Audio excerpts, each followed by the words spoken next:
I'm a newbie elementary school teacher with a rather odd question. Last week, I attempted to lead my class in a Valentine's Day crafting free-for-all. Construction paper, glitter, and all the fixings were distributed. The final items passed around were little, innocuous bottles of Elmer's glue. One of my more precocious students took one look at her bottle and turned as white as its contents. She then shrieked like a banshee, "This stuff is made from dead horses," and started weeping. Dead silence followed. Then came a chorus of cries, snickers, boisterous neighing, and the kind of pandemonium only a room full of 8-year-olds can generate. I reassured the kids that this was not true at all, but it was too late. The declaration had sparked a mini glue revolt and I scrapped the project for the day. Yes! Scream! Sing your symphony of tears! Horse today, glue tomorrow! Looney Tunes taught me this long ago. Behold the darkness as Apple Bloom trots upon the remains of her fallen brethren, and holds their souls between her teeth. Quiver with demoralization as you realize that our Rainbow Factory headcanons pale in comparison to the cruelty of human reality. Ponder in perplexity with the knowledge that we stopped using animal parts and glue and gradually moved to synthetics starting in 1932. So by all estimates, Apple Bloom is simply walking through wannabe glue. Takes a bit of the dark wind out of my goth metal sails. Was trying to add some bite to this Hearts and Hooves day. Sorry, Cadence, we'll have to start things over. No, don't go. It's time I settled a question that's boggled my brain since your first appearance. Hearts and Hooves Day only comes once a year, after all. So there goes any headcanon about a year encompassing a repeat celebration. What else can this episode destroy? Ooh, I know. How about being the first big spoiler in Gen 4's history, as iTunes released this early, around February 8th, 2012. Its official airing was February 11th. So that was the early taste of dissonance before we had multi-country early airings, leaks, spoilers, and a general sense of defeat in trying to keep pace with the show. Or maybe that was just me. Glitter! It could definitely use just a little more glitter. Oh, Scootaloo, Izzy would have loved you. And glitter. Lots of glitter. And what's this? Heartbreak at such a young age? Oh, to be young and to feel love's keen sting. Try it. But perhaps more shocking is Diamond Tiara being given a Hearts and Hooves Day card and apparently going through a mental shutdown. We think you're the best teacher in the whole wide world. Presently, she's the only teacher besides Celestia, and still deserves that title. How could some pony as amazing as you not have a very special Sun Pony on Hearts and Hooves Day? That look right there says, you sound just like my mother. But allow me to say to anyone who has faced Valentine's Day or any other love-themed gathering that there is nothing wrong with you if you're single. Far darker is the idea that we only form a relationship for an exhibitionist goal. If any pony deserves a very special Sun Pony, it's her.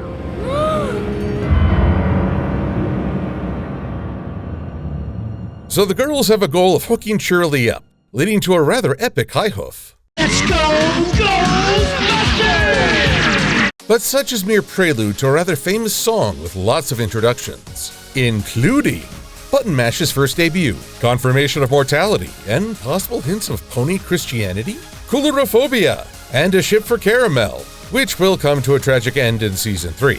Disco Fever, highly questionable interests. You be you, just not in front of the foals. It is worth noting that at this point in the show's development, they didn't seem ready to show off same-sex couples in the background. By future Hearts and Hooves episodes, we got to see two stallions enjoying each other's company. Having dismissed the entirety of Tier 3 characters and most of Tier 2 for what seem like superficial reasons, the last stallion standing is Big Macintosh. Big Macintosh is the perfect match for Miss Cheerly. He's really nice, super hard-working, But he's also pretty shy. Or he's holding on to a lot of trauma from an event not yet defined. I hear you say, Silver, you sobering sparrow. What's with all these dark takes? Well, that's because this holiday, often criticized for its commercialism even more than Christmas, has a particularly dark history. One that I shall present through the gift of stage in a production I call Happy Lupercalia, Space Marine.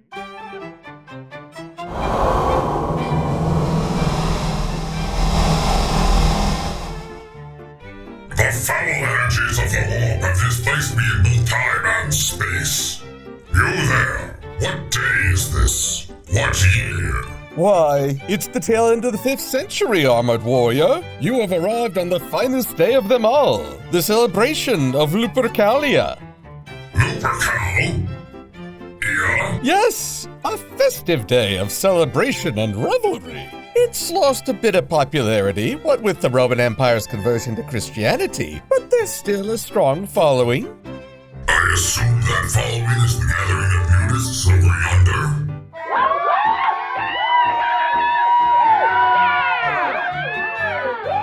Indeed. Speaking of... Choose your next words with care. It's all part of the frivolity, friend. Next we have a sacrificial offering of a goat. Followed by the sacrifice of a canine. Yeah, no. Kitty punch.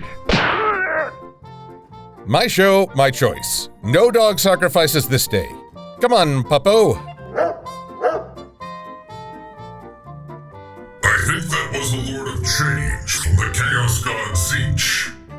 Maybe he is and maybe he isn't. A small matter. We still have the sacrificial goat. Observe as the priests take the hide and cut it into strips. Then dip those strips into blood. Then come the ladies. Then the priest smacks them with the hide strips. What does this torture serve? No torture. The strikes help make the women fertile. Now here, would you like to add your name to the jar? To what end? We draw 2 names from the jar, and whoever wins starts copulating. Here? In front of everyone. So what I witnessed before me is a celebration featuring blood sacrifice, violence, hedonism, and animal cruelty. Surely, this is the work of the Chaos God of Pleasure and Excess, Slanesh. Sounds like my kind of god. Whoa!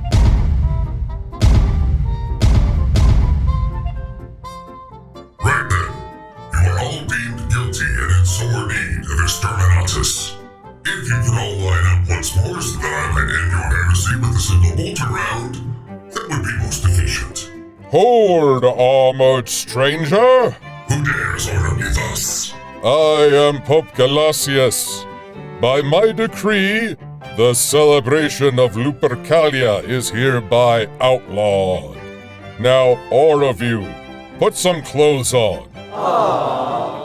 From this day forth, we shall instead honor the memory of Saint Valentine. You have saints? Well, it's more of a multiple choice.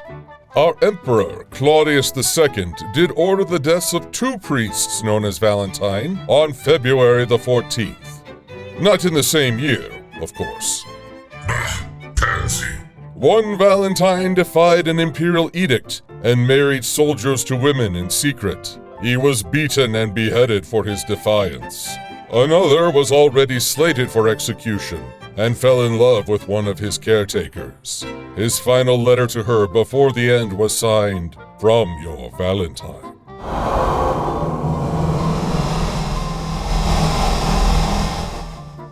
And it was due to the works of Geoffrey Chaucer, with some help from Shakespeare, that the idea of romance continued to be associated with the celebration of St. Valentine through the ages. One need only read the Parliament of Fowls and the Complaint of Mars to see why. This has been quite an informative encounter, but it is not the Emperor of Mankind's will. And therefore, all must be exterminated. Courage and honor for the Emperor!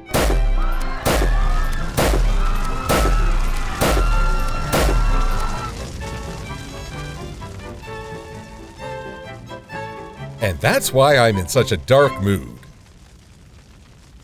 If we can get Big Mac and Miss Cheerilee in a really romantic setting, I bet she'll ask him. Now their setup is pretty nice. A simple picnic surrounded by Ponyville's beauty. See? As long as you're here. I know some couples need a push, but this is rather excessive. Though I do have to criticize that a gazebo built using a circle of trees, while innovative, defeats the concept of an outdoor shelter. I shoot it with my bow and arrow. What happened? There is now a gazebo with an arrow sticking out of it. Wasn't it wounded? Of course not, Eric. It's a gazebo. You have something stuck in your teeth. Oh, come on! This is how I feel when your average anime ship fakes me out for the 100th time. Anywho, the Crusaders are feeling pretty defeated, and it's time for the obligatory Twilight appearance. Did you know that this holiday got its start because of a love potion? Sure, let's bring a chemical romance into this. If you're not sure why this classic fantasy idea is questionable at best, let the IT crowd explain. Douglas receives a love potion from a mysterious blind man in the desert.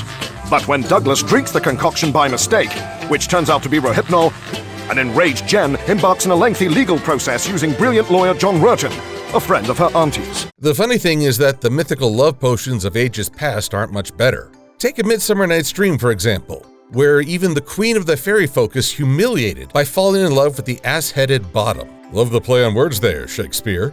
Thus, the love potion often represents the unreasoning, fickle, erratic, and undeniably powerful nature of love, which can lead to inexplicable and bizarre behavior and cannot be resisted. He's bluffing! No creature would willingly make an idiot out of itself! Obviously, you've never been in love. However, one Robert A. Johnson talks more about this idea in his book, We, which studies the effects of a love potion in the romance of Tristan and Isolde. We're not quite ready to talk about that work yet because we must first make the potion in question, conveniently outlined in the book that Twilight produced. Now, at first, I thought it was rather irresponsible of Twilight to turn such a book over to 3 fillies. Then I realized that the ultimate responsibility lies with the publisher, who made this common knowledge. Twilight's just looking to spread a love of learning. Whoever distributed that book shouldn't have published such dangerous information. For a real-life example, look at the history of Hitman, a technical manual for independent contractors, an actual book on assassinations that people used in several hit jobs. The publisher had to pay out huge sums to the victims' families and cease production. Although, while this recipe is dangerous, I can't deny that it helps affirm Scootaloo, a portion of a cloud, the color of a rainbow, her own dang feather. Hey! For a pony who worries about her inability to fly, all of this affirms that she has the qualities of a Pegasus. Plus, the sales pitch does affirm Sweetie Belle's adorableness. So, we'll just leave you two alone. Together to test it. So Cheerly and Big Mac are good sports and drink the brew. But it's pretty clear that this isn't a love potion. It's an out-of-character potion. He's my schmoopy-doopy sweetie-weetie pony pie. You're my hearty, smarty, smoochy-woochy baby weirdy. By the by, let me know your favorite disgusted face in the comments. So it's back to the drawing board to troubleshoot. Uh-oh. Why, uh-oh? We might not have given Big Mac and Miss Cheerly a love potion. We may have given them a love poison. One might wonder, given their rather questionable ethics, that all love potions aren't really love poisons. And thus I can finally address a concept that's been bugging me since 2012. The love poison of this episode. The love potion of many cultural legends. Princess Cadence's love magic. Is there any real difference between these 3 ideas? The answer is yes, but we must understand our terms first. To do so, let's draw upon the words of We and its study of the moment where Tristan and Isolde share a magically brewed potion and fall madly in love with one another. You might think this would lead to many scandalous rendezvous, but that is not the kind of love this potion endears. In those medieval times, this would be called courtly love, which had a strict set of rules. A knight would express love for a woman as an ideal, a manifestation of the attitudes and perspectives that allow a man to transcend his ego and connect with the larger world. Thus, it speaks more to the soul than any physical attraction. A knight might fall in love with a lady, but he is forbidden from marriage or sexual relations. They might yearn for one another, but that yearning must translate into seeing one another as the symbol of the divine. Or to put it simpler, romantic love is storybook love. Consider the Crusaders' criteria for confirming a coupling candidate. Though it might seem superficial at first, they're really looking for a stallion who exhibits the most important qualities to match Cheerilee's kindness. They witness an excess of personality traits that might be fun, but not focused enough to live up to an ideal. Only Big Macintosh is a focused and dedicated worker. It also helps that Applebloom knows his virtues as a family member. So their ideal is sweet and kind, matching alongside a super nice and hard worker. In modern times, we refer to this idea as romantic love, and it plays a part in relationships but is used far too freely. What we see constantly in romantic love is not human love or human relationship alone. We also seek a religious experience, a vision of wholeness. Romantic love attempts to experience the other world in searing, all-enveloping ecstasy that completes one, makes one feel psychologically whole, utterly fulfilled, and in touch with the meaning of life. This is why men and women put such impossible demands on each other in their relationships. We actually believe unconsciously that this mortal human being has the responsibility for making our lives whole, keeping us happy, making our lives meaningful, intense, and ecstatic. So think of it this way. Your waifu might mean something more than what society stigmatizes.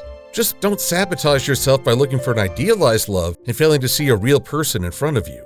Cadence might likewise be a symbol of this romantic love. In talking with some of her fans, I've noticed that she does serve as the ideal of an older, more experienced person who is nevertheless very approachable and supportive. She doesn't have the 1,000-year stigma that Celestia and Luna carry.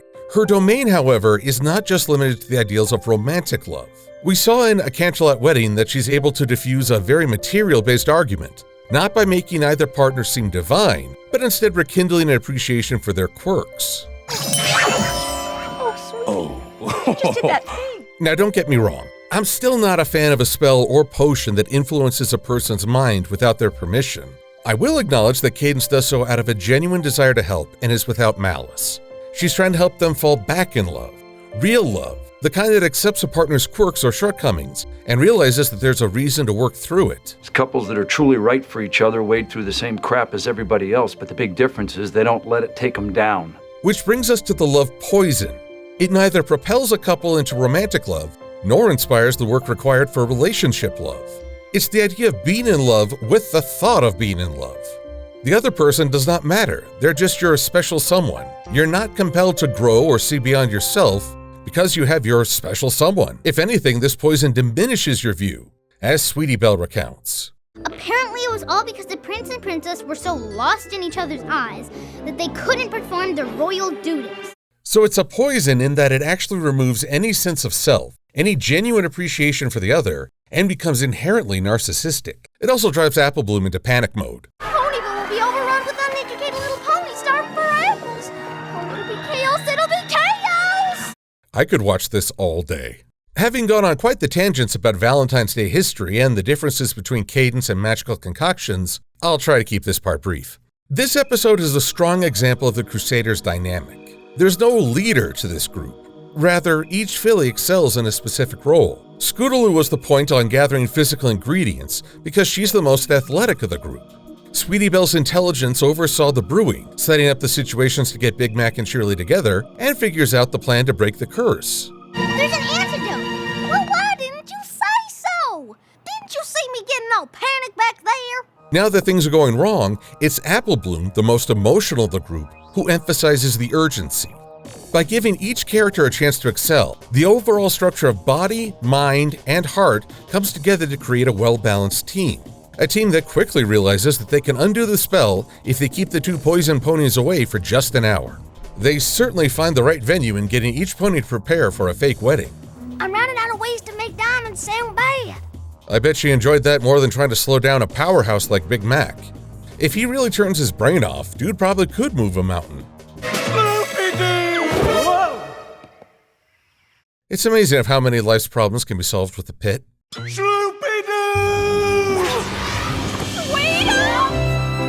So after a bit of head trauma for all involved, the curse is lifted. Girls, can you explain why I look like I'm getting married at the bottom of a pit? Okay, time for a moral. No pony can force two ponies to be together. It's up to every pony to choose that very special sun pony for themselves. Which, again, is why I'm often critical of Cadence's love magic or the idea of magical brews forcing the issue. I understand the symbolism, but modern crimes have unfortunately polluted the idea. In the wake of this episode, there was a strong celebration of Cheer and Mac as a possible couple. While canon may have disagreed, I don't consider that or any other healthy shippings to be wasted effort.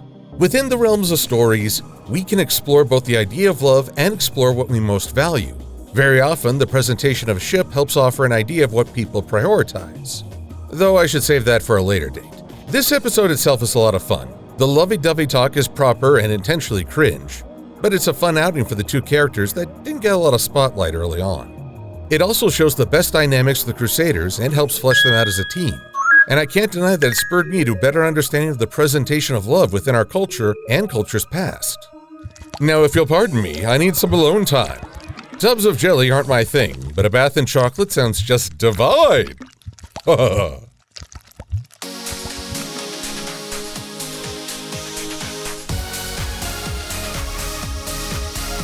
Thanks to all my Patreon supporters who help keep After the Fact a self-sufficient series.